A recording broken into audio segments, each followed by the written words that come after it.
how you guys doing? Oh yeah, I'm just jumping in. I actually had some. Looks like have some actual extra time. I forgot to put on my Trump hat. Hold 1 second.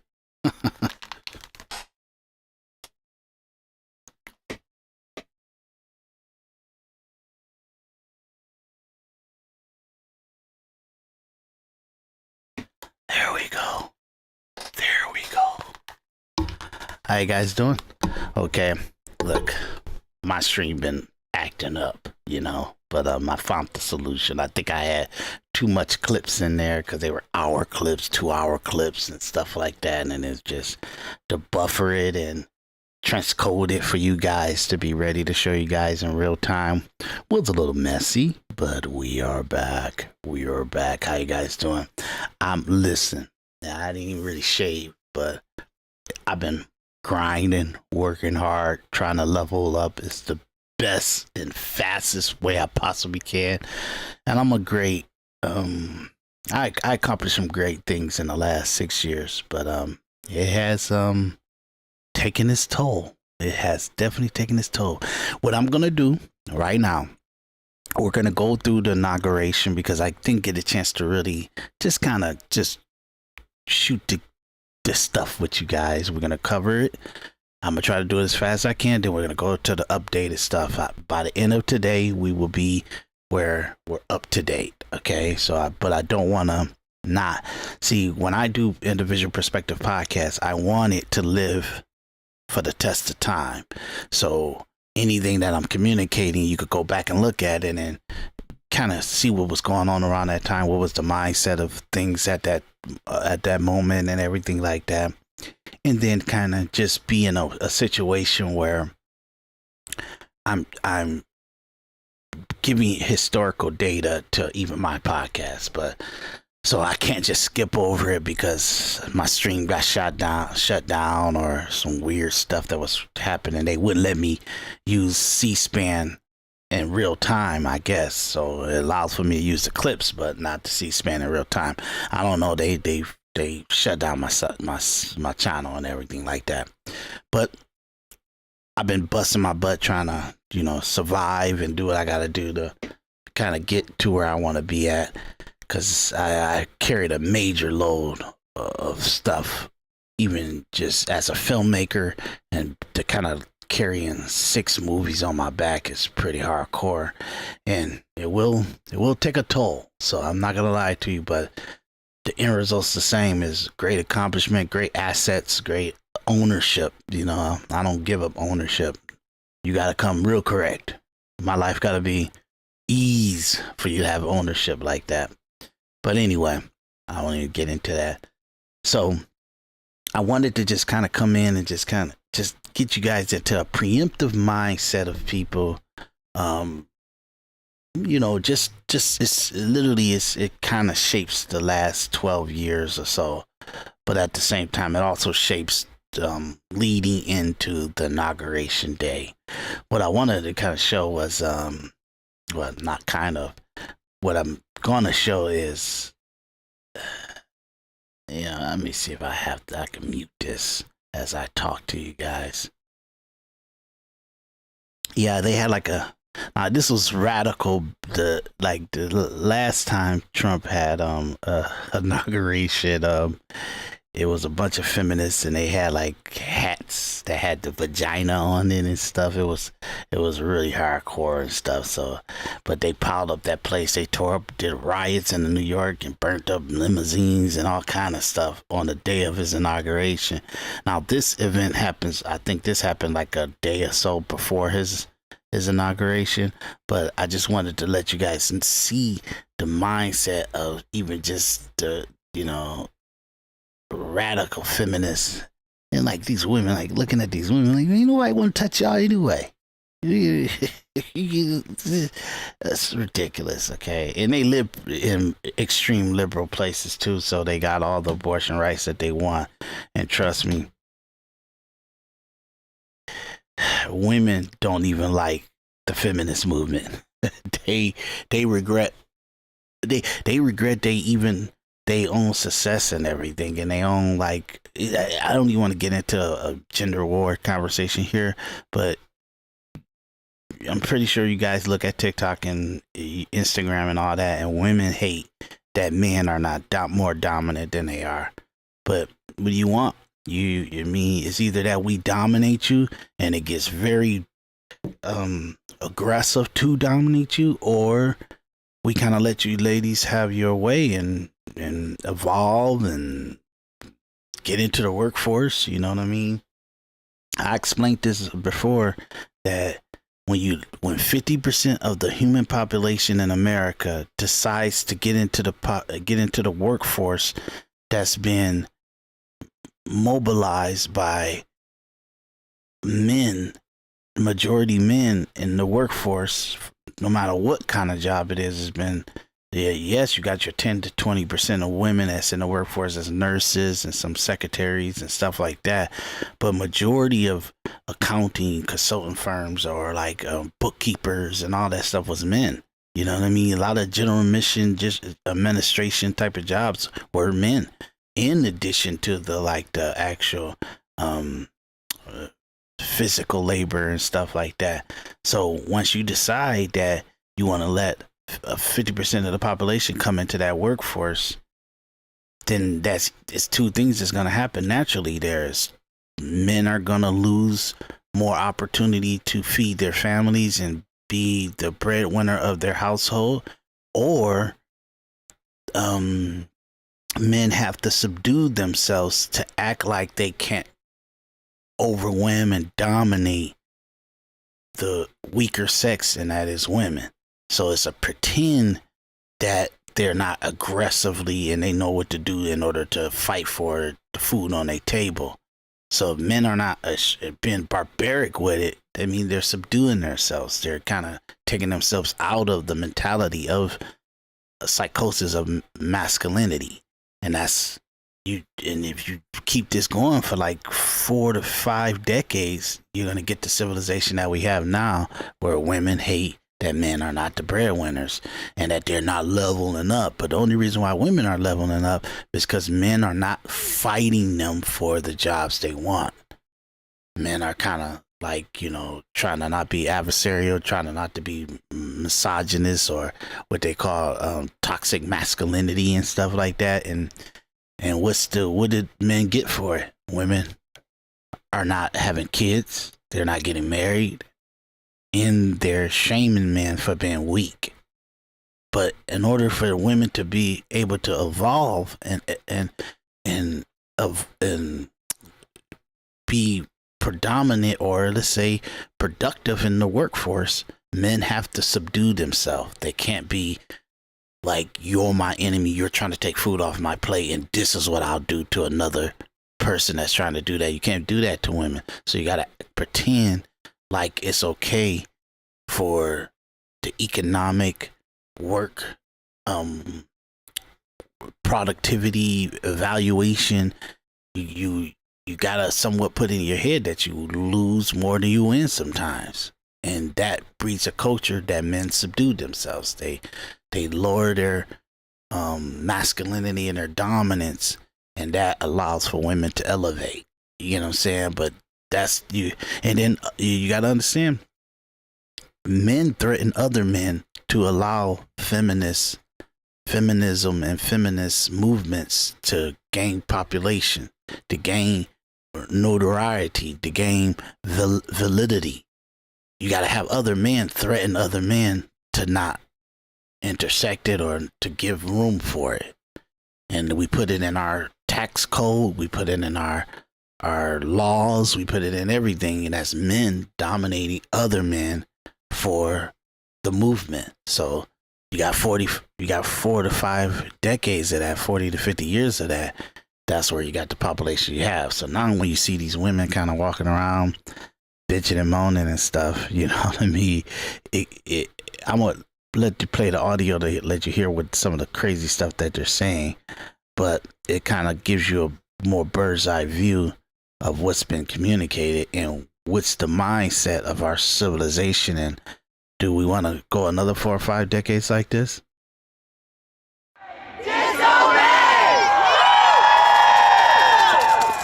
Thousands of people are gathering here in Washington, D.C. to take part in the People's March, 2 days ahead of Donald Trump's inauguration.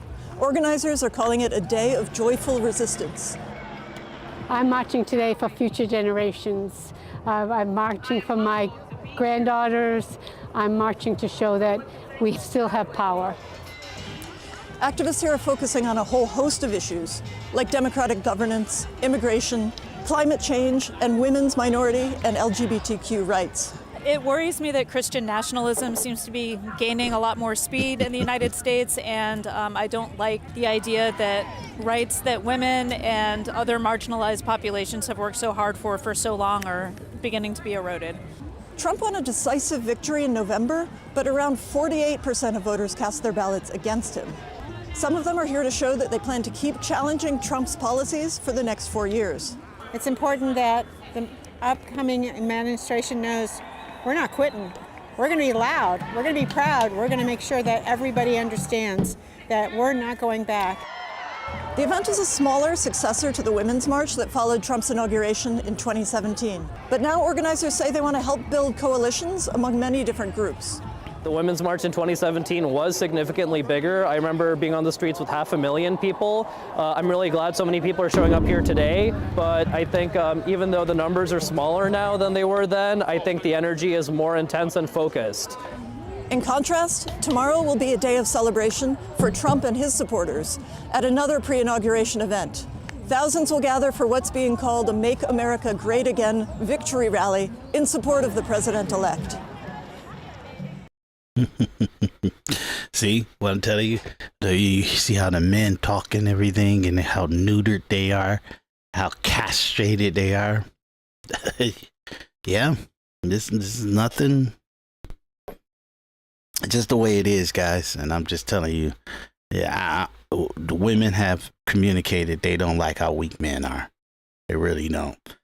So we're gonna go through a couple little clips to see what's, just it's a rally that Trump had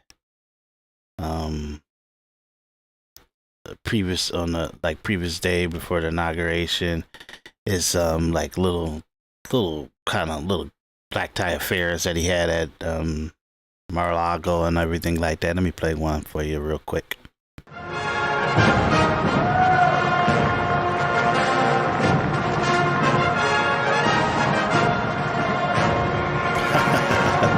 Wow, music.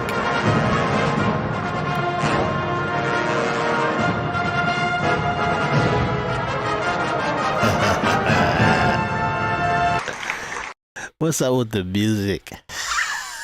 It's like a Star Wars, That is hilarious. Oh, that's funny.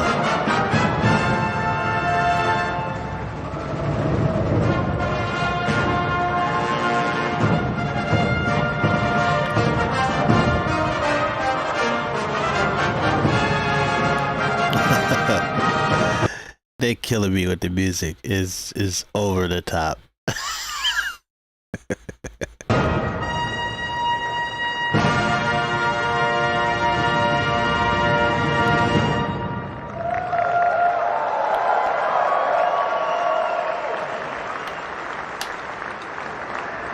Thank you very much, everybody. Appreciate it. It's been a very big day, and tomorrow's going to be an even bigger day. I want to especially thank you all for being here on the eve of one of the most important days in the history of our country, the day we save our nation and begin to make America great again.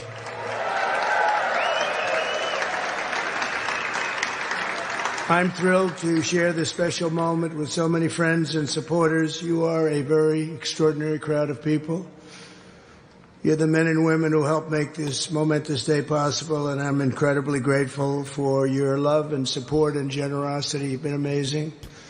Our journey has not been an easy one, as you perhaps have seen. A lot of people said that was an impossible journey, but here we are. And we stuck together through every challenge and obstacle, and we stood strong for our country and for our freedom. And this is not my victory. This is our victory, everybody in this room. Thank you.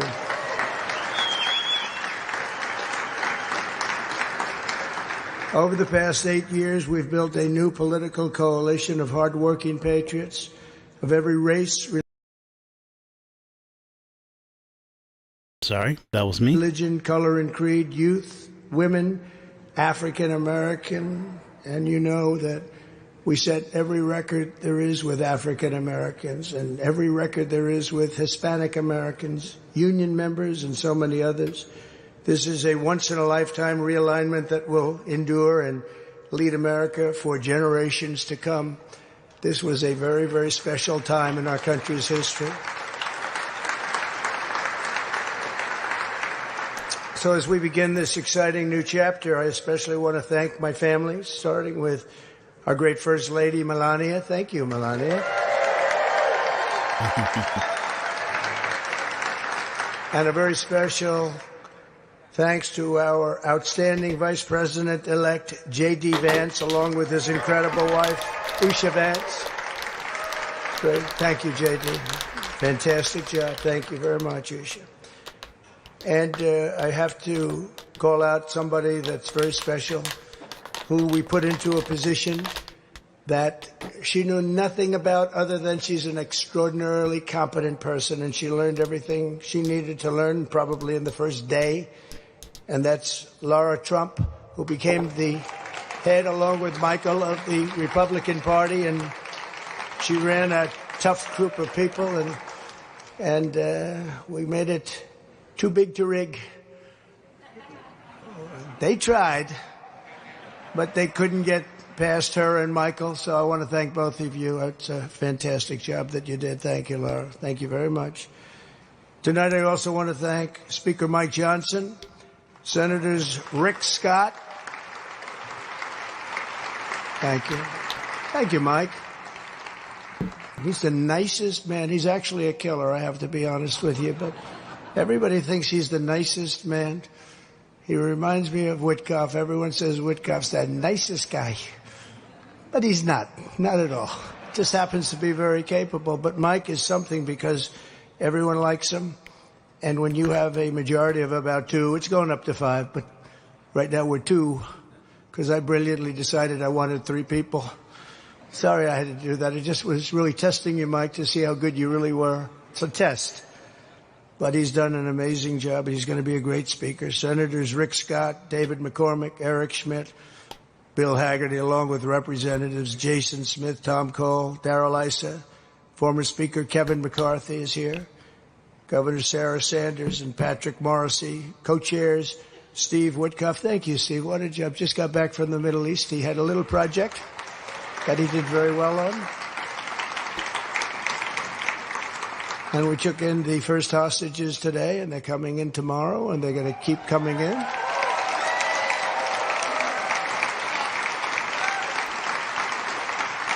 And you notice it was the day before we take office. Even though the other administration, I'll be nice tonight, the other administration says, well, they didn't have too much to do with it, did they? No, not at all. Just happened to be the day before we took office. But you were fantastic, Steve, and I appreciate it. And Kelly Loeffler and Miriam Adelson. Where is Miriam Adelson? She's so fantastic. Thank you, Miriam. She is a fantastic woman. She was very generous, as were many of the people in this room. And countless other distinguished guests. Let me also express my appreciation for all of the members of our incoming cabinet who are all here and who have stepped forward to serve. And they're doing really well in the process. And the senators, the Republican senators, have been very understanding and very professional, and we appreciate it so far. Now, if that changes, I'll let you know. I'll let John know. This will be among the most talented teams ever assembled, and we're getting tremendous credit for that, by the way. And together we will make America stronger and prouder than ever before. This group of people is extraordinary. Tomorrow we will end 4 years of failure, disaster, and decline. And we will begin the 4 greatest years in the history of our country. We're going to turn it around. We're going to turn it around quick, and we're going to do things that nobody thought even were possible. We're inheriting a nation faced with crises at home and abroad, but I will describe in my inaugural address Tomorrow, can you believe it? Tomorrow, it's been a long 4 years, nasty. It's been a nasty 4 years. My administration will take immediate and decisive action to confront every single problem America faces and put our nation back on the path to success and greatness. Within hours of taking office, I will sign dozens of executive orders, close to 100 to be exact. Sorry about that. It's when my hand hits them, because I got a trackpad, and it hits that mouse, man. It's very gentle. Many of which I will be describing in my address tomorrow. We will not waste a single moment in delivering on our promises to the people. The Trump administration will again live by the motto, promises made, promises kept. And we kept those promises. We had a very, very successful last administration, and this one, I think, is going to be even more successful, maybe a lot more successful if that's possible. Less than 24 hours from now, the invasion of our borders will end and the restoration of our sovereignty will begin. We will stop immediately criminals from pouring into our country from countries all over the world. That will stop immediately. We will quickly defeat the inflation crisis and unlock the liquid gold. You know what liquid gold is? We have more than anybody under our feet. In other words, we will drill, baby drill, and get those prices down, and everything else is going to follow as it always does. With the stroke of my pen, I will revoke dozens of destructive and radical executive orders and actions of the Biden administration, and by this I think that's it. Yeah, I think that's it for this clip.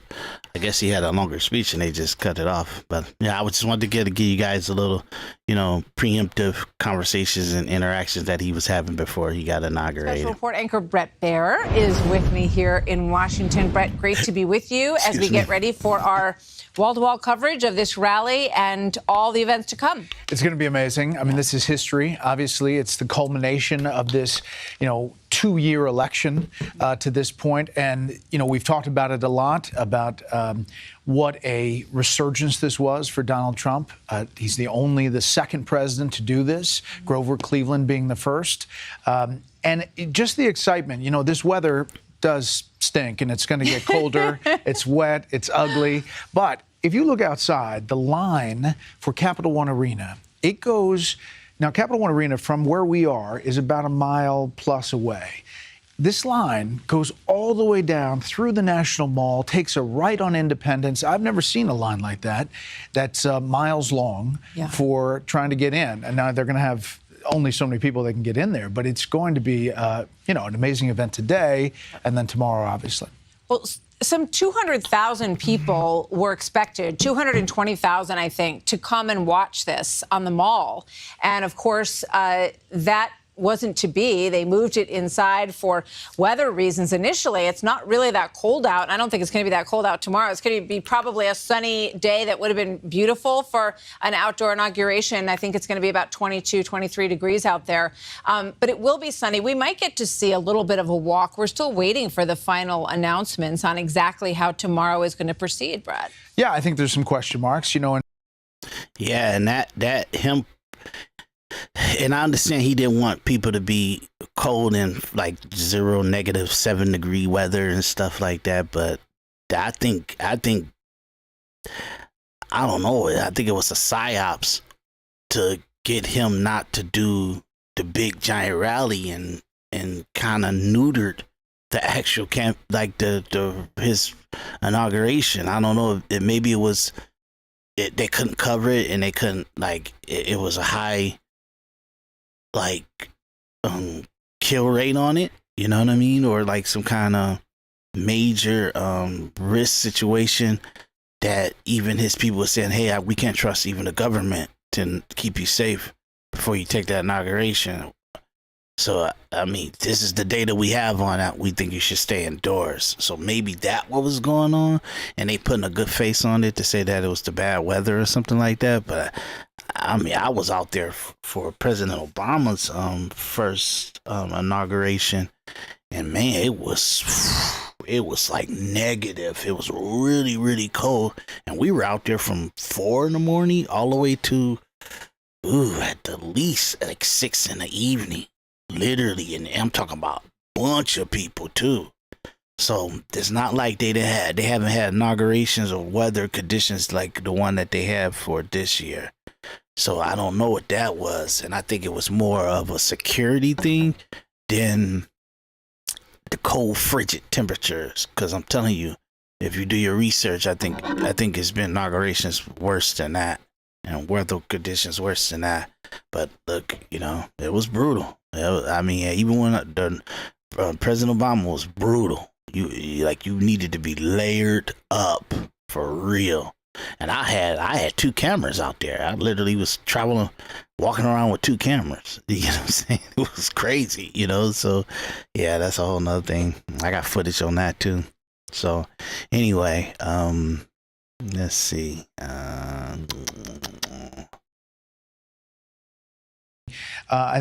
don't know if we'll really know all of that, but I do think that when you get to the ceremony itself, being inside the rotunda, just like Ronald Reagan's second inaugural, it'll be interesting. And I think listening to that speech will be a moment that this president will be able to say what his next 4 years may look like. In a couple minutes, we're going to go to Alexis, who is in the heart of the action there. But just because, you brought up the speech, which we're still waiting to get some indications on what to expect in this speech. They're keeping it very close to the vest. I went back and watched the last one, which really was, what I thought when I watched it again, Brett, was that President Trump's vision of what he wants to see happen in the country has really never changed throughout the course of all of these years. He wants America first. He wants to restore manufacturing, education, to be tough around the world. All of these themes have never really varied through all those years. They haven't. And his campaign, it was very matter of fact. This is what he was fighting for. I do think how he talks about it tomorrow may have changed. With the second time, he's changed a little bit. He seems more comfortable in his skin. He seems very easy to talk about uniting the country more than perhaps he did before. And I would expect that message to come through tomorrow a little bit more than we heard before. Yeah, we've seen a lot of uniting when you look at the population that reelected this president. A larger portion of Latino, Black, young voters, so much movement across the country towards the right over the course of this election. So he has already, in many ways, in this election, unified a lot of groups that were not unified. Okay, I guess that's it. Okay, okay, but look, so I wanted to kind of, because they said that Snoop Dogg, he played at one of the inauguration balls, and this was his opinion in 2017. You get what I'm saying? This is his rhetoric in 2017. You get what I'm saying? And this is the reason why I'm playing this is because it's a big situation with people. This is a celebrity talking crazy because he got power and influence and everything, but this is going on in people's families and like their neighbors and like friends and stuff like that, and it has no foundation to it, but it's rhetoric that was powerful and it influenced. You got to remember, 92% of Black Americans voted for Kamala. 92%. Okay? 92%. And the 7% that didn't vote for her, or 7 to 8% that didn't vote for her, they were what they call 27% men. You know? So let me make sure I'm saying that right. 92% of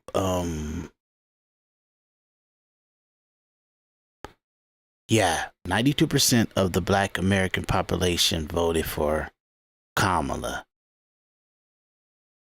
13% men voted for Trump. So that means 87% voted for Kamala. Men. I mean, 12 to 13 million men. 12 to 13% men voted for Donald Trump. But 87% black men voted for Kamala.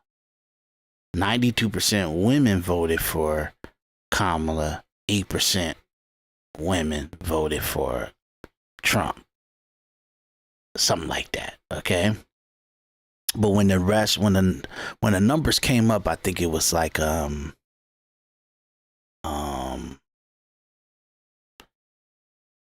I think it was like 92% of black America voted for Trump, and I'll get these numbers for you because I'm gonna do a separate episode that's literally takes you through the mindset of black America. You know what I mean? And it's like a self-defeating ideology. But a lot of the rhetoric, this is Snoop Dogg in 2017. So ain't nobody gonna perform for Donald Trump, huh? Which one of you jigaboo ass gonna be the first one to do it? I'm waiting. I'm gonna roast the out one of you Uncle Tom ass for doing it. Which one of you gonna do it first? I was the one that performs for himself. So that is Snoop Dogg back in 2017 before Trump's first inauguration. Here's Snoop last night. He performed at the Crypto Ball as part of inauguration weekend for Donald J. Trump. Someone snapped a pic and put it on Twitter as well. Rick Ross also performed. My mother say, Rose, man, you playing to win tonight, man. You sharp as a mosquito's needle. What's going down? That's that crypto, see? They let a real crip up in the crypto ball. Ooh. Bang, bang. Snoop didn't post anything about the event on Twitter. On Instagram, he loves Instagram. He has posted 15 times today. 15 times today. Nothing about the event last night. So, thoughts? Okay. So, and the reason why I'm letting y'all see that is because of just the rhetoric, the racist rhetoric.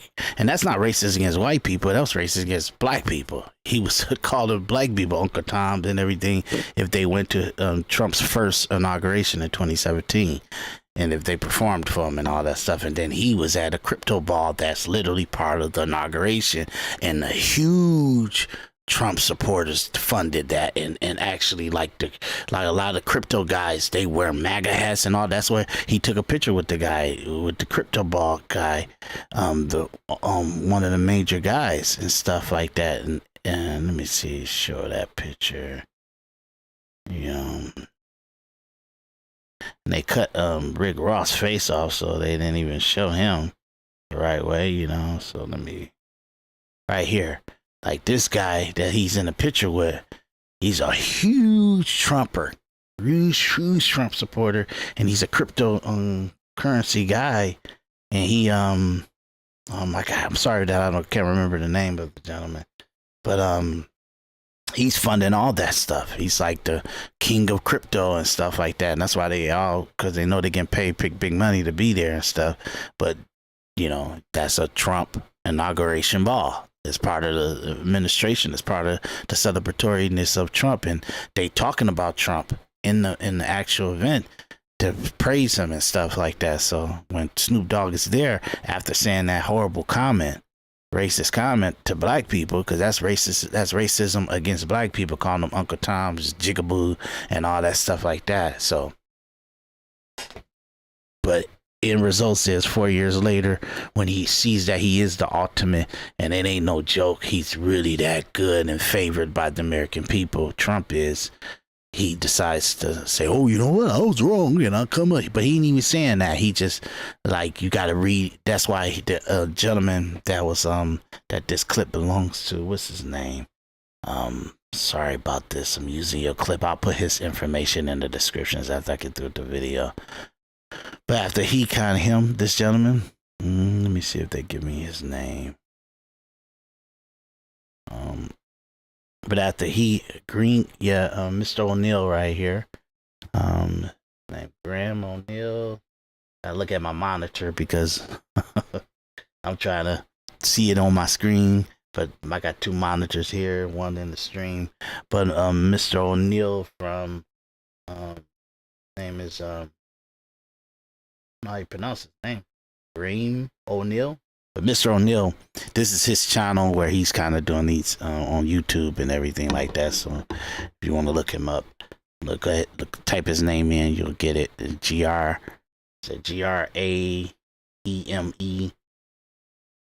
Graeme Greem O'Neill. Greem O'Neill. GRAEMEO'_NEIL O'Neill. And at Greem O'Neill. So anyway, he's kind of giving a commentary about him, but I'm just kind of letting you guys know this is the mindset that's still to this day in the black community. That's the only way 92% of the black community will vote for Kamala. That's complete. And I'm gonna be realistic to this. Black America has voted for Democrats for 50 years, 92% and up. 92% and up. For they 100% of the time in the last 50 years voted 92% and up for Democrat. Something is psychologically wrong with the black community that you do that time and all the complete devastation of the black family and the black community that, like, it wasn't white America. It was because white America said, hey, you want your cities? Here, we'll give you your cities. You can pick your mayors, you can pick your city council members, you can pick your police officers, and you can run it the way you want to. You can pick your own treasurers, your own attorney generals inside of your city and everything like that. You could do whatever you want to it, whatever revenue from taxes and everything that you guys get in your city, you can manage that. You could do whatever you want with it. We going into the suburbs. You get what I'm saying? And that's what the American population and the white American population did. And like we talking in the 60s, 70s, all the way up to 2025. So if our city council members are putting statues in place for city cops to pull us over for plates or whatever the situation is, that has cops interacting with citizens on a day-to-day basis when they pull them over and all this other crazy stuff, that's statues levied down by your city council members that are black city council members or liberal city council members that black people pick as the full constituent of the actual voting population of that city. And they put that heavy hand on y'all. They destroy your life. They tax on your property. They do all the crazy stuff that disenfranchise you. They do terrible administrative of education in your city. Not the government. Government got no control of that. You guys have control of that. And the people, if you want to know what's going on in your city and why your city is responding to you in a way that you feel disenfranchised, blame your city council members and your mayor. Don't blame people that's in the state or I'm not even gonna say the state, because some states I got liberal governors that echo a lot of the crazy stuff the mayors do. So don't blame the presidency.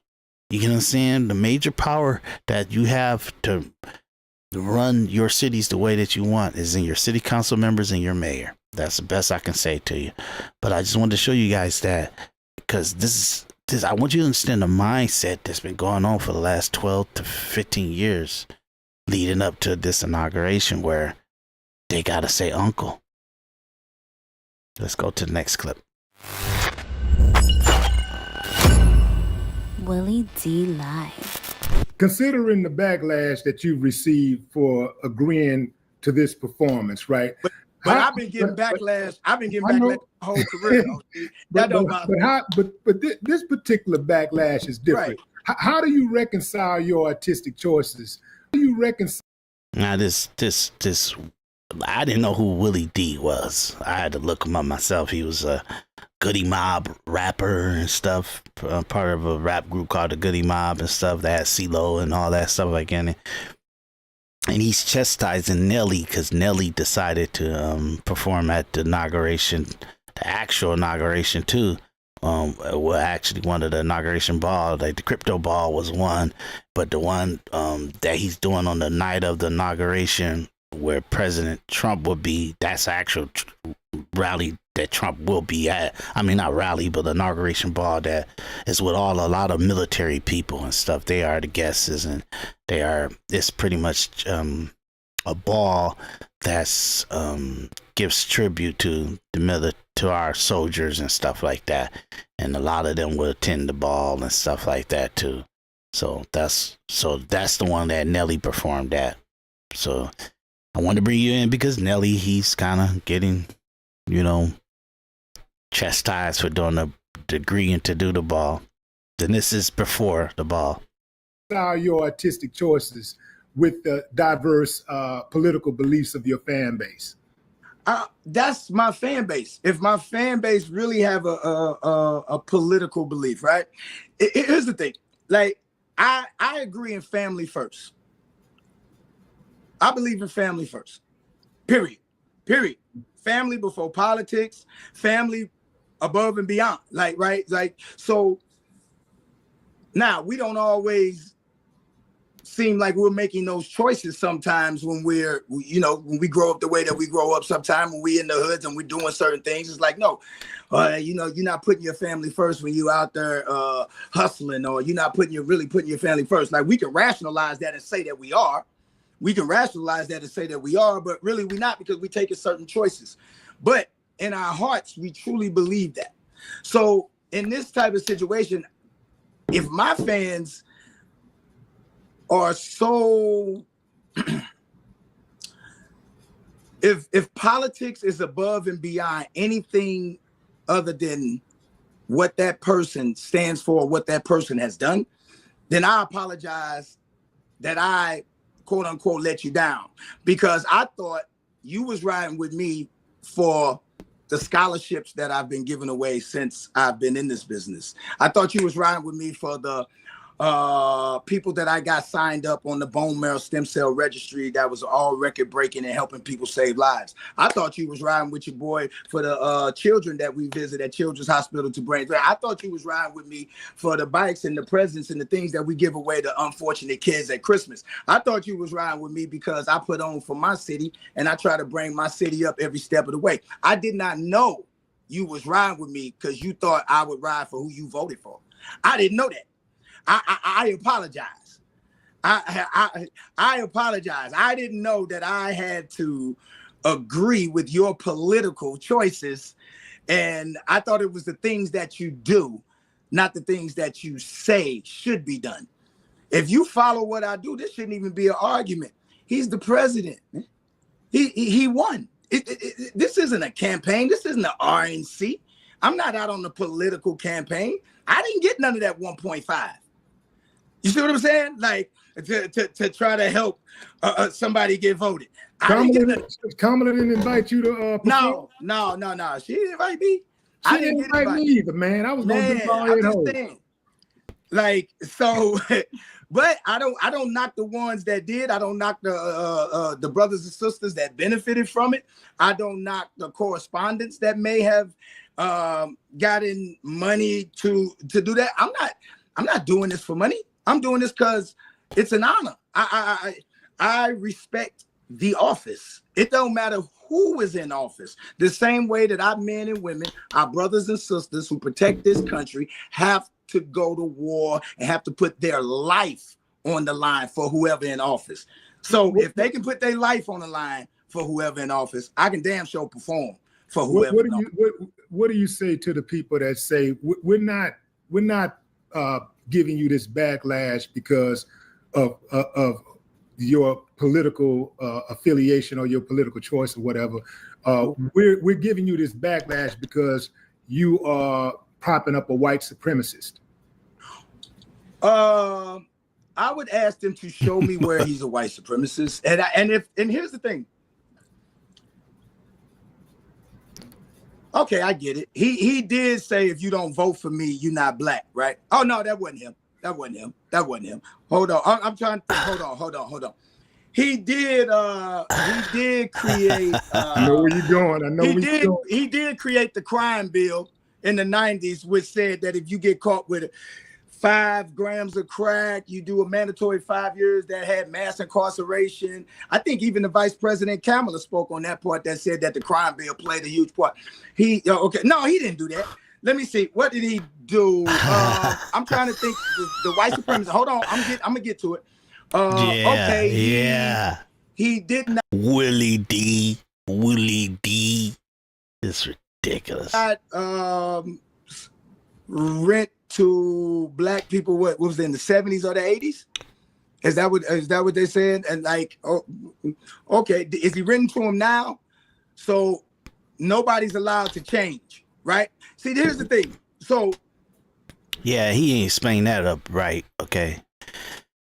In the 70s, Trump and his father developed condos and apartment complexes, and they had Trump implemented a business structure to it to say, hey, whoever leases or pay mortgage or rent to condos or apartment complexes, they need to make 3 times the amount of the value of the rent per month. So if, let's say, for example, if rent was $1,200, they needed to make $3,600 a month for them to be approved for the rent.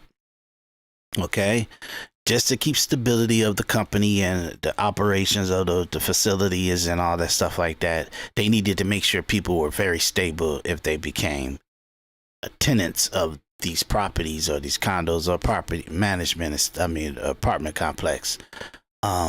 So the city of New York at this time was trying to implement a low income, like, poverty situation that would allow for anybody to rent no matter how luxury it was, no matter what it was, that anybody would be able to have the ability to rent whatever they want in the New York complex.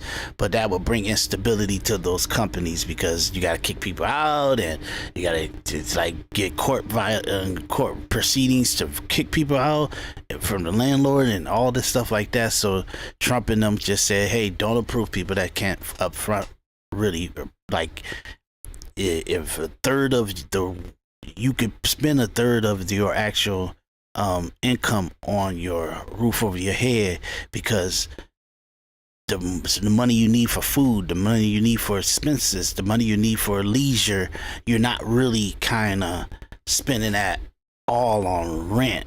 You're only spending 1/3 on it. 2/3 of your income, you're pretty much doing whatever you want with it and whatever choice you want to make with it.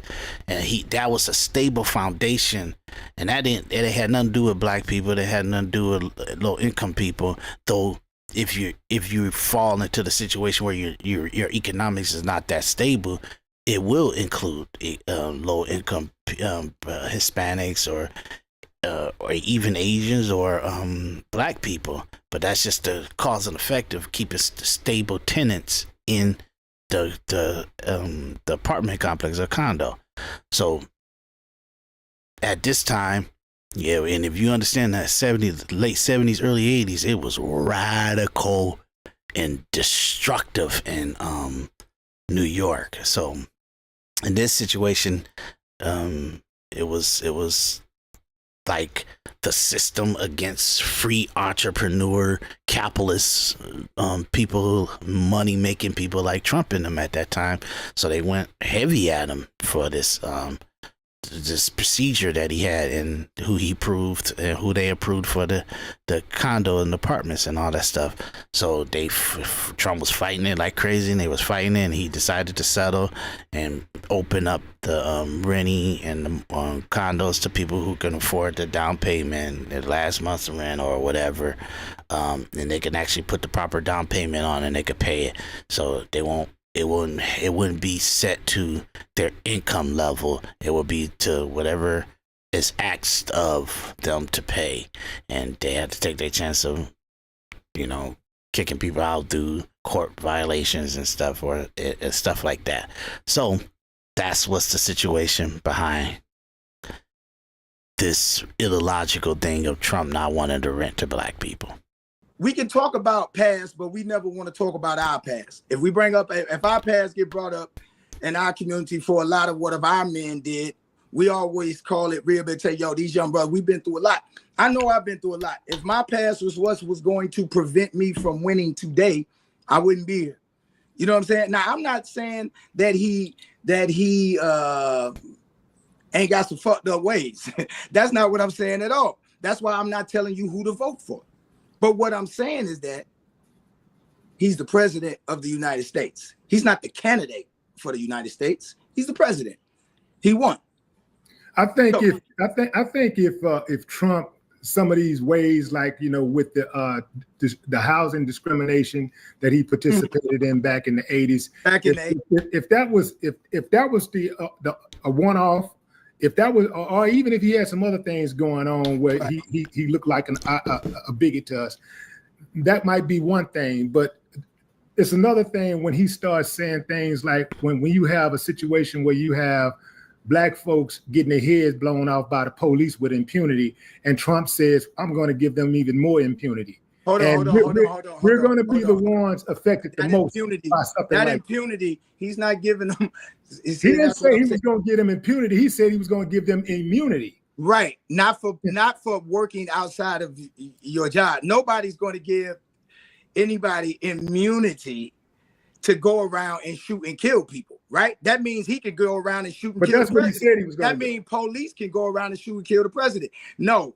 If you look at that law, it says outside of the scope of their job. It's the same thing, and a lot of us would agree right now. Yeah, he knows. So even in Nelly's description of this, he really understands his policies. He's actually a Trump supporter. Yeah, we just didn't know it, and he waited to after the election to voice his opinion and celebrate it. But obviously, he's a Trump supporter, and his family probably know it. Wow, interesting. Because he knows that law. I know the immunity situation with the cops thing, and it's it literally says if they go out of the scope of what their training is, they can't be granted immunity. But if it's part of their procedures, if they follow the protocols and everything, and they get into a terrible situation where somebody dies, and then they get arrested, and they try to get their life, like they take their family house and all that stuff and try to put them in jail for the rest of their life, but they follow the procedures and the protocols of their training, then they're allowed to be granted their immunity for doing their job. But a tragic situation didn't happen, so he kind of knows the policies, so that kind of let me know that he actually understands the law that Trump is talking about, and only way he could have known that is if he's been really listening to Trump and follow and reading up on all the stuff, and he knows his stuff. So Nelly's a Trump supporter. I didn't know that. I thought he just was performing at the event. It's already have it, right? So why would we think that would mean that if they're not paying now, then they're not gonna pay, right? Listen. Man, don't hit me with the bird, man, dog. You can't talk to these ignorant black people that got this highfalutin success, and now they trying to be Afrocentric and everything like that, because they ain't got to suffer the consequences of an ideological point of view. They don't have to suffer consequences of that. They got a good luxury, they got good lifestyle, they got good economics and everything. So in a logical point of view of managing black people is with these celebrities like Willie D and Jay-Z and all these people, Oprah Winfield, they kind of tout that stuff. But it doesn't work in real life because it has no value in society and implementation of mobility of black people. So it's all in a logical point of view, and it's all sounds good. But if you live your life thinking the way that Willie D and Oprah and Jay-Z and them think, you'll always be like on a hamster wheel. Ask why they're not on a hamster wheel, because they did some great stuff. They mindset, the decisions that they made, how they moved the pieces on the chessboard in their life is powerful. It's Rockefeller movements. It's Rockefeller night mindset. It's Einstein. It's the high elite way of thinking. But they don't want you to think like that because you're a dumb black person, and they want to keep you dumb and black and stupid. Yeah. No, because I'm trying to choose my words carefully because I don't want to get into, Yeah, I do that a lot too. When I'm communicating and I got what I want to say, but I got to articulate it in a way that's favorable for me for long term. And for whoever comes across this podcast and listen to it, that they may take me out of context, but the context is there. Rhetoric and regurgitation of what back and forth on either side is happening, because that's not it. That's why I'm not telling you who to vote for, because if you're saying in the 80s hippie would have been a one-off, well, okay, I'm not okaying anything he's done. I'm not here to take up for Trump. I'm just saying we don't hold everybody else accountable in the same manner. That's all I'm saying. I'm saying, why aren't we holding mass incarceration and people who made a bill to encourage states to build more prisons? Why wouldn't we look at that crippled us as well? But somebody that owns a building in New York City, okay, that's in New York City, but that crime bill affected the whole United States. That crime bill affected every hood in the 90s. It affected every urban family to a certain degree, almost, that grew up in the 90s. We all come from, well, I ain't saying we all, people like us who come from certain areas of the states have people who were affected by this crime bill, mass incarceration. Now they say that drug addicts, they need help. Back then, we were considered animals. In the 90s, we were considered animals. Lock them up. Don't treat them. Lock them up. Now, if you see, now it's an addiction. We need to get these people help. To me, that's more racist. To me, it's more racist to say if you don't vote for me, you ain't black, to a black man on a black show crazy. In 2020, not what somebody did in 1980. To me, that seems more racist to me. Maybe I'm wrong.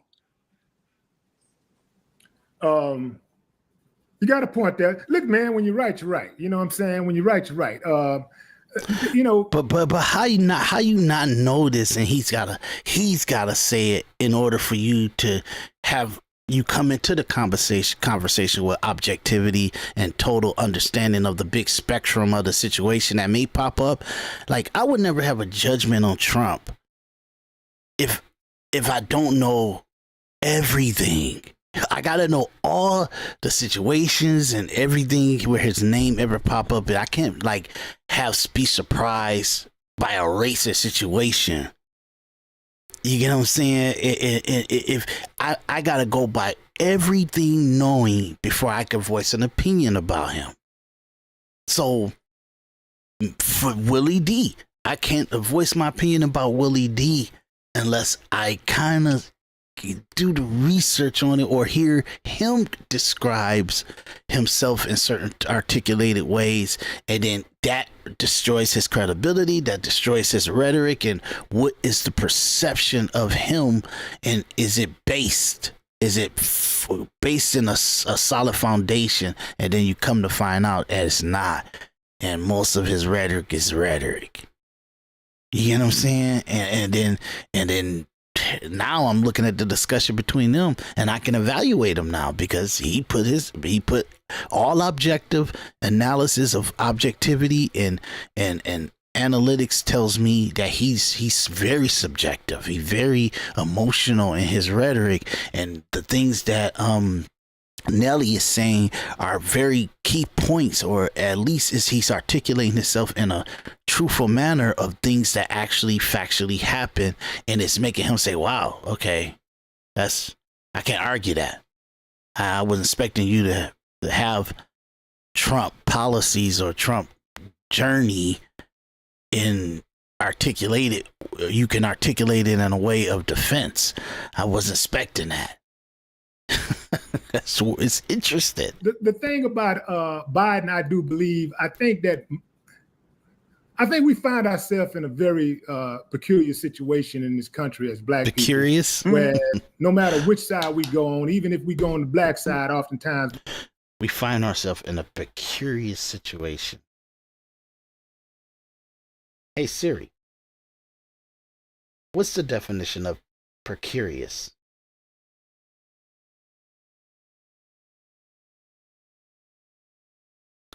Okay, precarious. Not securely held or in position, dangerously likely to fall or collapse. Isn't that interesting? Not a securely held position, meaning that he's kind of telling you we find ourselves in a precarious situation, meaning that he finds himself in a precarious situation because what he felt that was stable is not stable. Just like the definition, it's not, it's unsecured. It has a chance of falling or breaking or crumbling.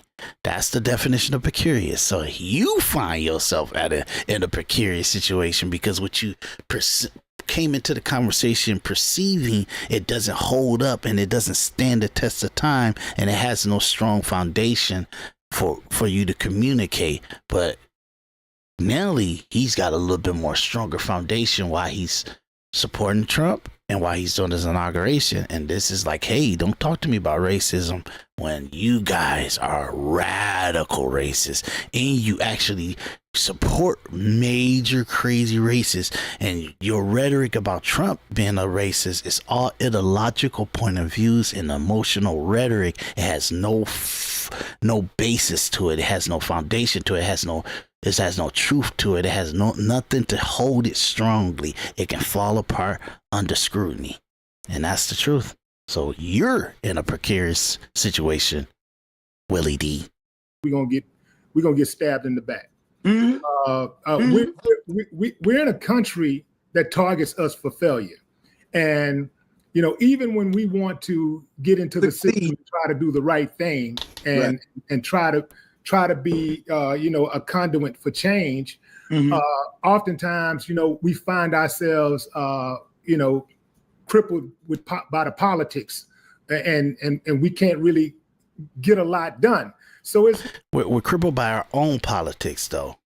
Black people are very strong and they have very big power in this country, and we decided we rather destroy ourselves than take on that power and that leadership to be the advocate of America.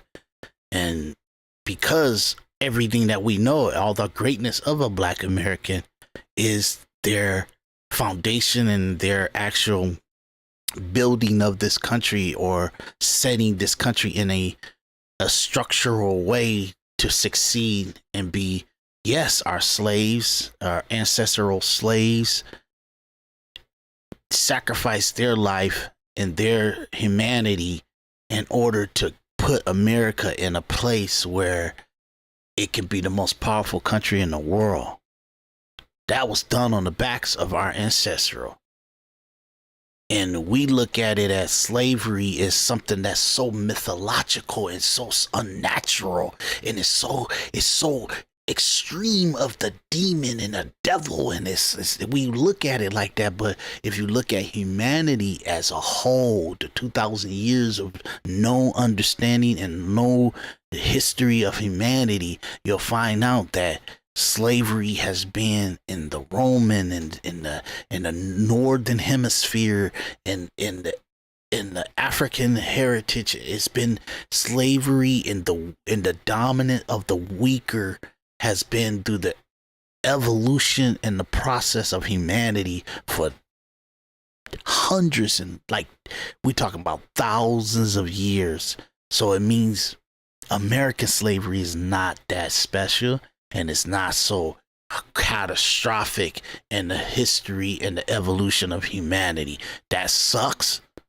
I'm glad that black and slaves kind of fought and civil rights advocates and leaders fought for us to be as free as we are now.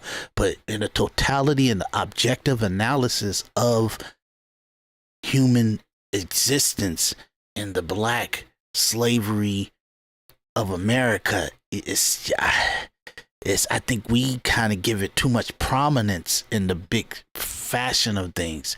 Good. I'm not against that because we got power right now. We got power, but we throw all our power aside for ghosts, for theory and ideological point of view of ghosts. So his rhetoric has no foundation and it's precarious. Okay. Like when you look at Biden, I think people want to believe that Biden has turned a new leaf. They want to believe that Biden has turned a new leaf because they gotta rock with somebody. Right.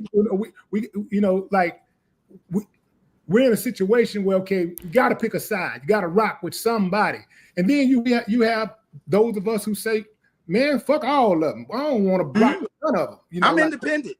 I'm independent. That's why I don't tell you. I'm also independent. That's why I don't tell you. I don't swing either. There's no such thing as independent, y'all. You rock one way or the other. Independent is a PR talking point, okay? It's literally like purgatory. It's like literally, or worse than that, it's almost like not even making a decision. You know how successful Nelly is? That man makes absolute and decisive decisions in his life. If you think he wasn't a Trump supporter making a right or left decision for probably a long time, you're a fool. But I understand this is the rhetoric he has to have, trying to keep his base tight with him. You know what I mean? Because 92% of them voted for Kamala. He don't want to hurt his sales rate in the black community. So I get it, Nelly. I get it. And then for this Willie D to act like I'm independent. Nah. There's no way you could support Kamala or Biden. There's no way. And you be an independent. You be an objective analysis of what the truth is. There's no way. No way. Nelly, he voted for Trump both times. I'm pretty sure all 3 times, really. So this is ridiculous. Wait, the only reason we're talking today is because he won. He's the president. I'm here to perform for the office. That's all. That's that. So your point. So what do you say to people who say, yeah, the Trump comes with the office? So you're performing for Trump. His name is on the inauguration. Well, more than half this country voted for Trump. If you respect the process when the process works in your favor, respect the process when it don't work in your favor. But I think hold on, stop right there. That's a good point. That's an excellent point. Yeah. One of the issues that people have is that Trump don't respect the process when it don't work in his favor. Okay. If things don't go his way, like if he had not won, he would have said everybody cheated on him. He got cheated. But I was told certain people when they go low, we go high. No, when they go low, I go low. I know I'm going low. I feel you. I'm going low. I feel you. Listen, let me tell you something, my brother. Like, I don't get into like federal politics or all like that. I agree with the homie Killer Mike and the brother Killer Mike when he said like, yo, you should be more on your state politics more than anything ever that. And I'm not saying that I'm really intertwined into all of that. I just want to do good by my people, and that means getting things done. Okay, so that's the end of that clip. So look, and I just want to let you guys see it's some heat on supporting Trump. It just always is, It's like for me, this hat, I bought this hat in like 2016. You get 2017 or no 2016. You get what I'm saying? I started my podcast world in 2008, but really like archiving it. Really was in 2015 when he came down that escalator. I said, "Oh my God, dude, he's the one." You get what I'm saying? I knew it right then and there, and I started my podcast journey. You can go into Apple Podcasts or Spotify or SoundCloud, and you can see some of my old episodes on the Individual Perspective. I'm gonna put them all on this channel too. But additional to that, I covered the 2020 pandemic and all that stuff like that. I had a friend. He's like a brother to me, really. His name is Khalil Biddle. We did a podcast called Life Choice, Health and Wealth. You can see it on Apple Podcasts and Spotify and SoundCloud also. And we covered all the stuff, and it holds up to this day. And I say that because I couldn't even wear this hat because of the violence that was going on with people. And for me, I'm a 0 to 60 person. If you approach on me physically in a way, you could come communicate and say what you want. We're gonna be having a verbal altercation. But if you become physical, that gives me the right to the extremity. There's no range once you superimpose violence on someone or physicality on someone. So for me, it's all or nothing for me. So I won't get into scenarios where I have to actually practice that and actually be about that. I said, nah, I can't be walking around with the hat and stuff like that. But that was hundreds of millions of Trump supporters that was like that. At the least, we know about 70 million. That's what's consistent from 2016 all the way up to now, that he had about 70 million faithful people that no matter what happens, they vote for Trump. Okay? This extra 77 million that came out of this thing, that was people that was they were really hurt economically in the last 4 years. Really, really hurt. And there was no other way that they were going to go, because they couldn't see their life go like this economically another year. So no matter what, they were voting for Trump. That's where those 7 to 8 million people came from. Okay? So, look, I'm trying to give you guys a big analysis on a lot of this stuff. But let's go to the next one. President Trump promising at his Inauguration Eve rally that he isn't going to waste any time reversing executive orders signed by President Biden.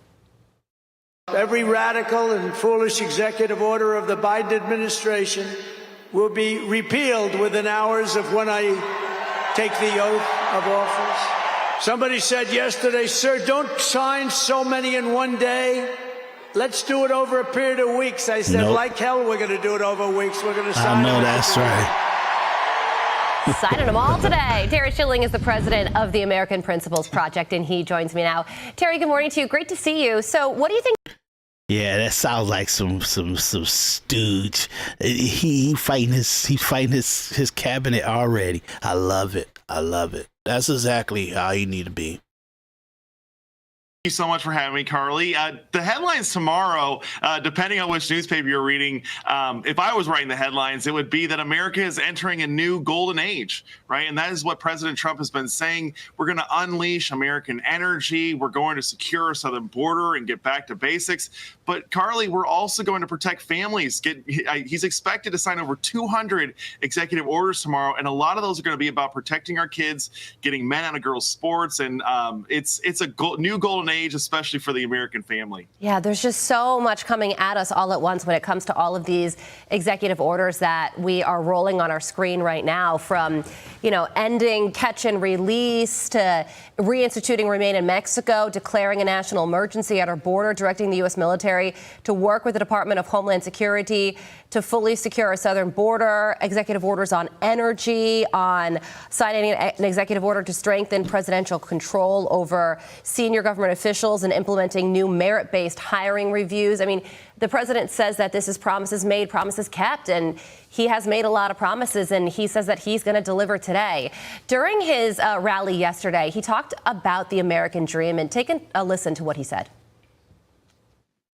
At noon, the curtain closes on 4 long years of American decline, and we begin a brand new day of American strength and prosperity, dignity and pride. Every day will be filled with opportunity and hope, and also filled with a thing called the American dream that you don't hear much about anymore. Absolutely. And Terry, there was also this cute moment where Laura and Eric Trump had their kids on stage and they said the Pledge of Allegiance. And that's really what this is all about, right? Keeping America as strong as possible and strengthening it for future generations. And I'm sure that's something that weighs on the president's mind every day.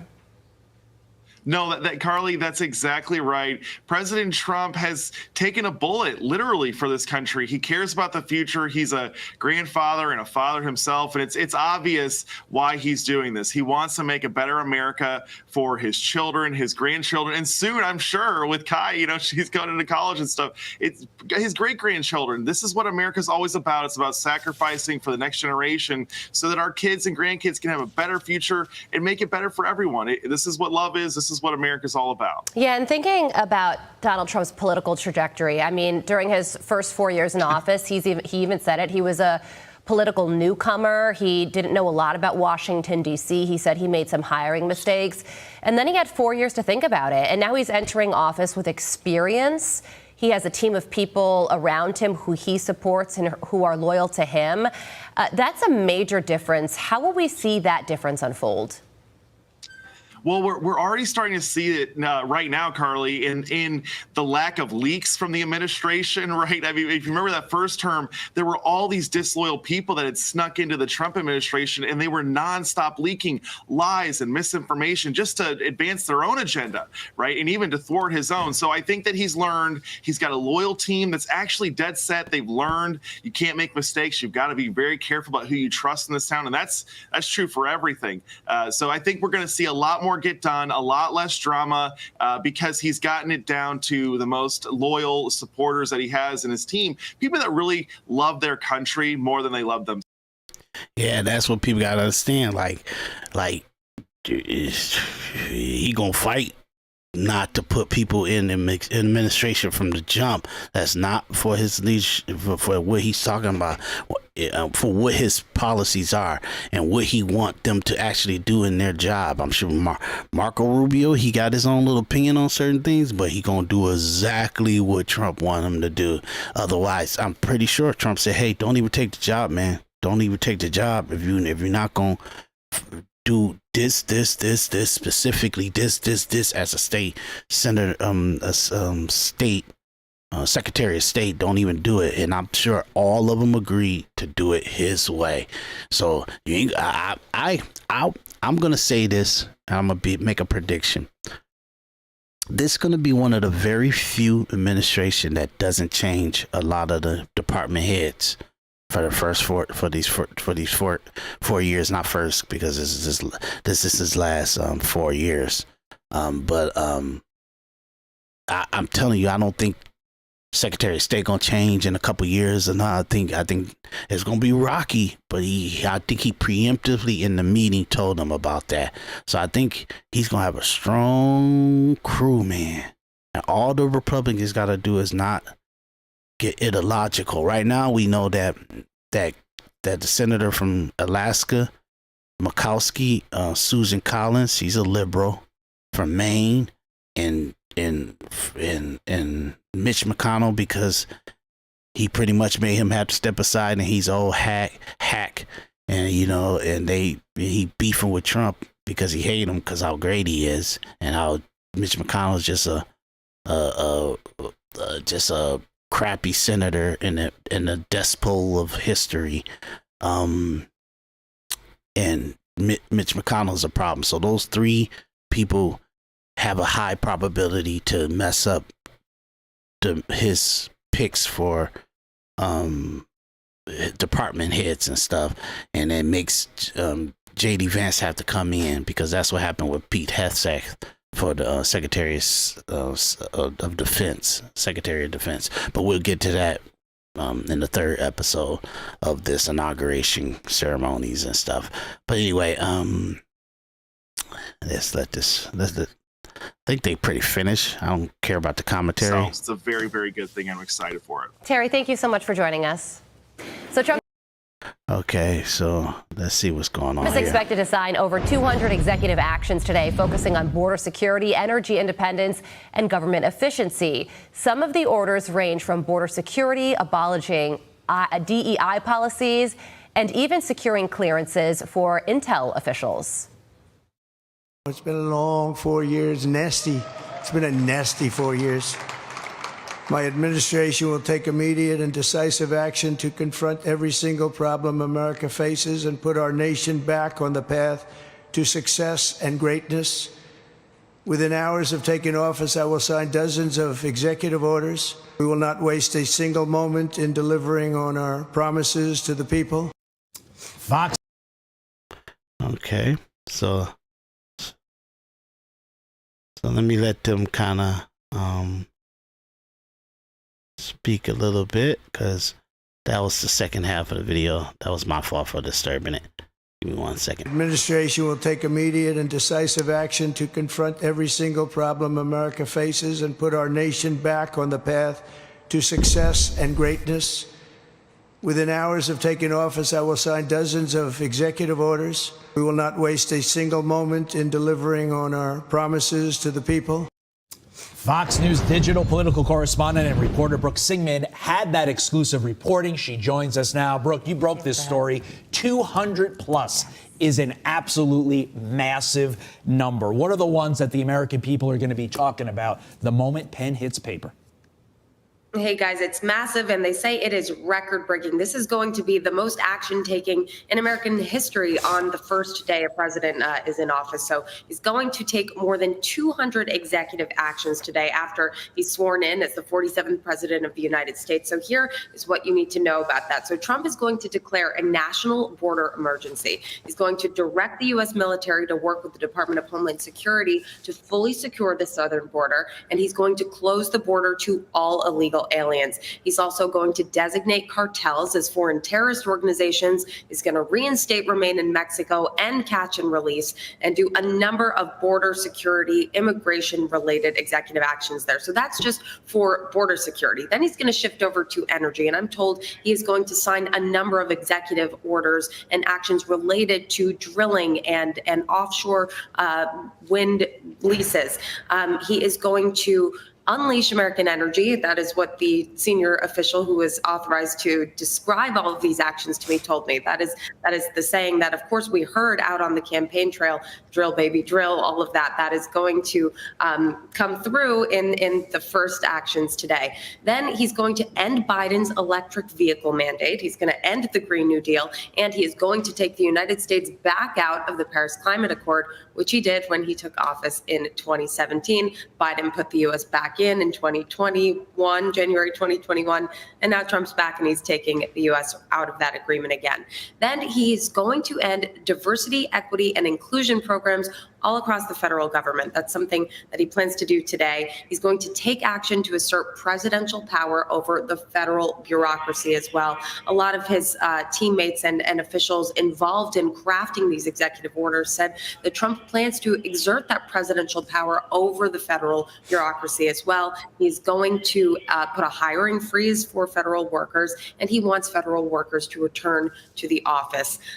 Beyond that, Trump is expected to establish a biological sex definition, and he's going to rename places like the Gulf of Mexico as the Gulf of America, and that's going to happen today. Of course, TikTok, that's something he previewed himself yesterday. TikTok is back up and running after it went dark for a short period of time. He's going to extend that period before the law actually takes effect so that the company and the country and lawmakers can come up with a deal or some sort of agreement that would protect U.S. national security there.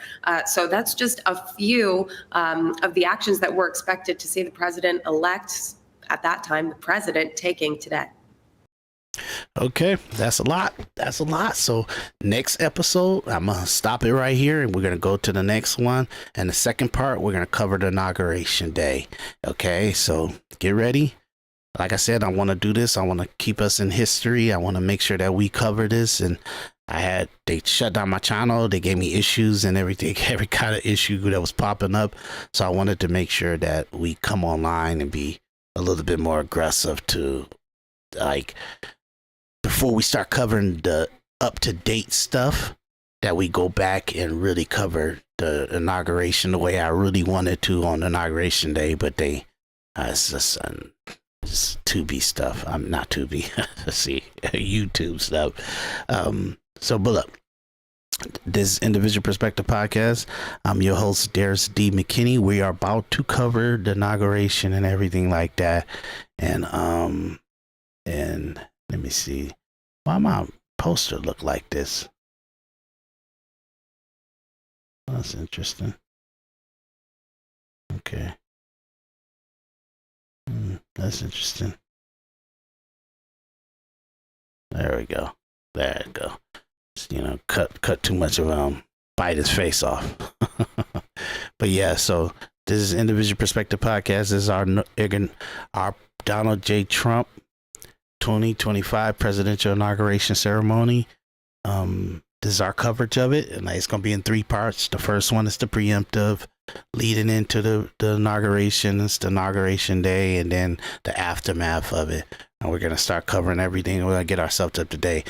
Hopefully we do a heavy day of podcasting. I got to do a little work when I get around 7 o'clock, so I might sign off around that time. Hopefully I can come back sometime that night or at least tomorrow morning. But hopefully we have all 3 of them done and we can go into the updated information of this, how he's doing, because he's kicking ass. His first week was awesome. So I'm going to give you a little bit of what happened through the first week before I end it tonight. So thanks for joining us. My name is Daris D. McKinney. I need you guys to hit the like, follow, subscribe. Like, follow, subscribe. Give $1, $2 into the Venmo, into the PayPal. Come on, y'all. Y'all could do this. I'm trying to do very, very powerful and productive things here.